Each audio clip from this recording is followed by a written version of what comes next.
ప్రార్థిస్తున్నప్పుడు ఆయన గురించి బ్రతుకుదాం అనుకునేటువంటి కోరిక మనకు కలగలేకపోతుందంటే అర్థం ఏంటండి? ఎంతో పెద్ద పెద్ద దుర్మార్గులు మారుతున్నారండి. ఉగ్రవాదులు లాంటి వాళ్ళు మారిపోయి సాక్ష్యాలు చెప్తున్నారు. మన సోషల్ మీడియాలో ఒక పాకిస్తాన్లో ఉన్నటువంటి ఒక ఉగ్రవాది ఒక సోషల్ మీడియా ముందుకు వచ్చి ఏమని మాట్లాడుతుంటే తెలుసా? నా చేతులతోటి 36 మందిని చంపేశాను నేను, కన్నతో కాల్చి. అంత కర్కశమైనటువంటి తాలిబాన్ల మధ్యలో నుంచి వచ్చిన బ్రతికిన వాడిని నేను. అలాంటి పరిస్థితుల్లో బ్రతుకుతున్నటువంటి నేను ఎందుకు చేస్తున్నానా ఈ పని అని ఆలోచింపజేసేటట్లుగా క్రీస్తు మాటలు నా చెవిలో పడ్డాయి. అవును కదా, ఎందుకు చేస్తున్నానని తిరిగి ఆలోచించుకున్నాను. మనుషుల్ని చంపుకుంటా ఉంటే మారివోడే ఉంది, సమాజాన్ని స్థాపించేదేముంది? ఈ యుద్ధం దేని గురించి అని ప్రశ్నించుకున్నాను. ఏ యుద్ధం చేయకపోయినా, ఎవరిని చంపకపోయినా అందరి గుండెల్లోనూ ఒక అమూల్యమైన స్థానాన్ని సంపాదించుకున్నవాడు క్రీస్తు.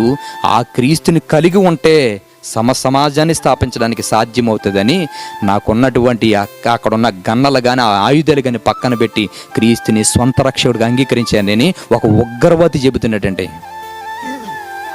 ఒక ఉగ్రవాది చెబుతున్నాడు. ఉగ్రవాది కన్నా గొప్పవాళ్ళం కదా మనం, అంత కర్కశమైన వాళ్ళం కాదు కదా. ఉగ్రవాది కన్నా దుర్మార్గమైన జీవితం కాదు కదా మనది.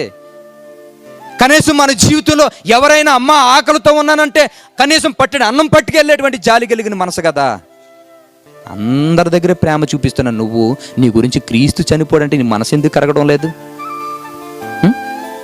క్రీస్తు శరీరం నీ ముందు చేర్చబడిందంటే నీ హృదయంలో ఎందుకో బాధ రావడం లేదు?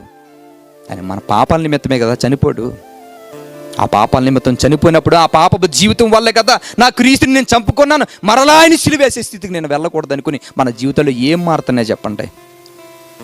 దుర్మార్గంగా ఉన్న ఎంతోమంది వ్యక్తుల జీవితాలు మారుతున్నాయి. పెద్ద పెద్ద గుండాగాళ్ళు, కొంతమంది ఖైదీలు, ఎంతోమంది వాళ్ళ జీవితాలు మార్చుకుంటున్నారు. క్రీస్తుని రక్షకుడికి అంగీకరించుకుని సాక్ష్యాలు చెబుతున్నారు. అలాంటి వాళ్ళు మారుతున్నప్పుడు మన బ్రతుకుల్లో ఏ పరిస్థితుల్లో కూడా దుర్మార్గమైన విషయాల్లోకి వెళ్లకుండా ఏవో ఈ లోకంలో ఉన్నట్టు కొన్ని అవసరాల వైపు పరుగులు పెడుతున్న మన బ్రతుకుల్లో మార్పు ఎందుకు రాలేకపోతున్నాయండి? క్రీస్తు రాకడ దగ్గర పడిపోయింది కదా. క్రీస్తు రాకడ దగ్గర పడిపోయిన తర్వాత కూడా ఇంకా మనలో యథార్థత, నిజాయితీ లేకపోతే ఎలాగుంటుంది మన పరిస్థితి? మనం బ్రతకడం లేదు. మనం బ్రతకలేని పరిస్థితులను బట్టి మన పిల్లలను కూడా బ్రతికించుకునే స్థితిలోనికి వెళ్ళిపోతున్నాం. అందుకనే మన జీవితాలు బాగుపడలేదు కనుక మన పిల్లల జీవితాలు కూడా పతనం అయిపోయే పరిస్థితికి వెళ్ళిపోతున్నాయి. మన జీవితాల్లో మార్పులు రాలేదు కనుకే మన పిల్లల జీవితాలు చూసుకుని తలగొట్టుకునే పరిస్థితికి వెళ్ళిపోతున్నాం. సమాజాన్ని చూడండి, సమాజాన్ని నాశనం చేసే చీడ పురుగుల్లాగా పిల్లలు బయలుదేరుతున్నారంటే ఆ పిల్లలు అలా తయారవడానికి గల కారణం మనమన్న విషయం మనకు అర్థమవుతున్నా కూడా మన బ్రతుకులు మార్చుకుంటేనే వాళ్ళ జీవితాలు కూడా మారుతాయి అనుకునేటువంటి ఆలోచన మనకు లేకపోయింది.